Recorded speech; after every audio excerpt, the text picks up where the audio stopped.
Water treaty जो है, जिसमें हिंदुस्तान के हक का पानी है, जो पाकिस्तान में बह जाता है, अब वो बूंद बूंद पानी रोक करके मैं पंजाब के, जम्मू कश्मीर के, हिंदुस्तान के किसानों के लिए वो पानी लाने के लिए कृतसंकल्प हूं। Implementation of the Indus Water Treaty. Water treaty ever signed by any two countries. Indus Water Treaty is the most one-sided. It is around the Indus Water Treaty where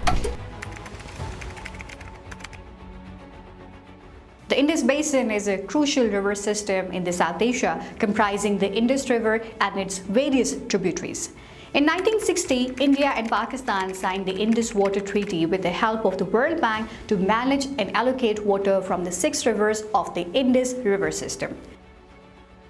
The treaty granted India full control over 3 eastern rivers, Beas, Ravi and Satluj, while Pakistan was given 3 western rivers, Indus, Jhelum and Chenab. Under the treaty, India was granted limited water usage rights for the western rivers for agriculture, drinking and run-of-the-river construction subject to design restrictions. The Indus Water Treaty also established a permanent Indus Commission to resolve any water distribution disputes that may arise between the two countries. If the Commission is unable to resolve the disputes, the issue may be referred to the two governments for resolution.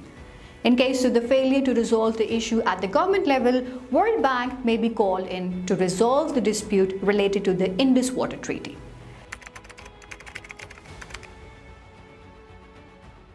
Before Modi's time, we used to interact with Indian scholars, and on Indus Water Treaty, all Indian scholars, academics and politicians would assure Pakistanis in track-through discussions or wherever one would meet them internationally in conferences that this treaty is something which is very dear to us and we don't want to unsettle the treaty arrangement at all. So there were one odd voices from New Delhi think tank on it, but we never thought this will become a central narrative of a political force which will occupy power in India. Unfortunately, that is what exactly happened. So Prime Minister Modi did not even bother to conceal his intent that he wants to reopen the treaty or he wants to do something with the treaty. And when he came to power, we were quite surprised in Pakistan that a special meeting was convened in New Delhi on Indus Water Treaty and to explore if there is a way to possibly disregard it, terminate it, or there were all sorts of words being used at that point in time. Since May 2014, when Modi was elected as Prime Minister of India, problems have arisen due to his belligerent attitude. On 27 September 2016, Modi's statement, "Blood and water cannot flow together," hinted at a sinister intention. We should not take it lightly for the simple reason that they have shown that they can walk their talk.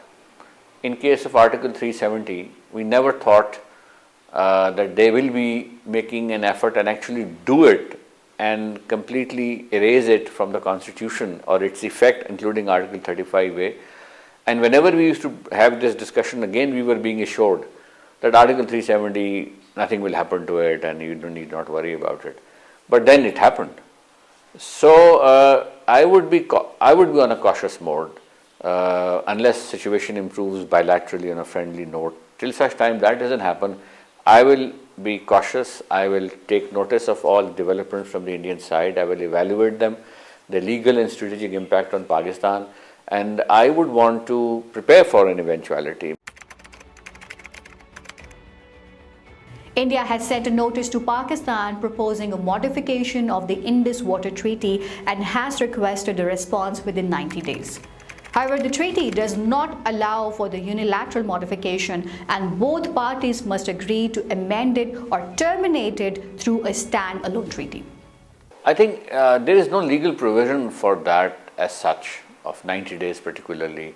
If there is any issue that India thinks, where Indus Water Commissioners, which are the creators of the treaty, are meeting very frequently over a period of a year, so they can bring that up in their agenda items, so they stay within the framework of the treaty and they can talk about whatever the concerns the Indian side has. And there are a lot of issues that have been tabled by the one Indian Indus Water Commissioner with the other, and from the other side to our Indus Water Commissioner. So that to me is the forum, if at all there are some concerns. But sending a notice outside the Indus Water Commission's communication channel is a bit a matter of concern from a legal point of view. India's recent establishment of an inter-ministerial task force to review the Indus Water Treaty with a sense of urgency is seen as a sinister move to withdraw from the treaty unilaterally.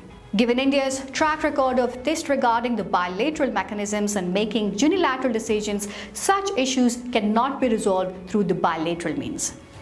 Unilateral withdrawal from the treaty would constitute a breach and be considered criminal, with Pakistan viewing it as such. Disrupting the flow of the rivers in violation of the Indus Water Treaty would have detrimental effects on both the countries' relation, stability in the region, and India's water security.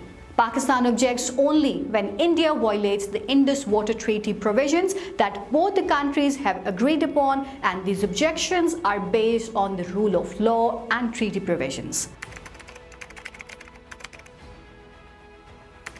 Since 1960, India has initiated 193 small and medium-sized projects on the western rivers.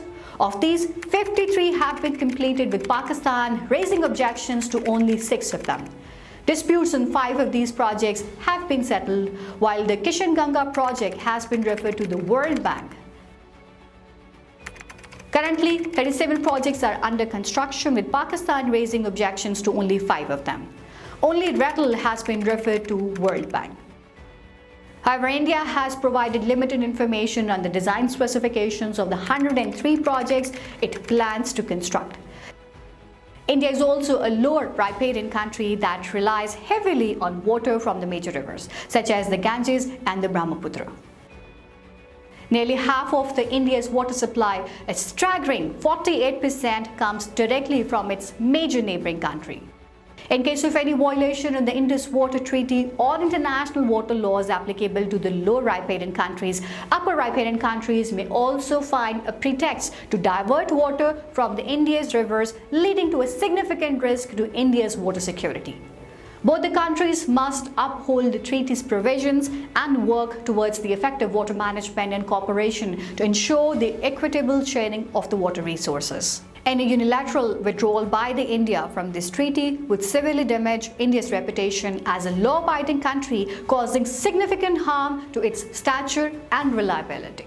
Our great hope is that over time that we will find a solution to the current to the current discussions and the current disagreements that will work for both parties. It is in everybody's interest, not only Pakistan and India, but it is in the world's interest that we move toward a resolution of whatever differences that exist right now.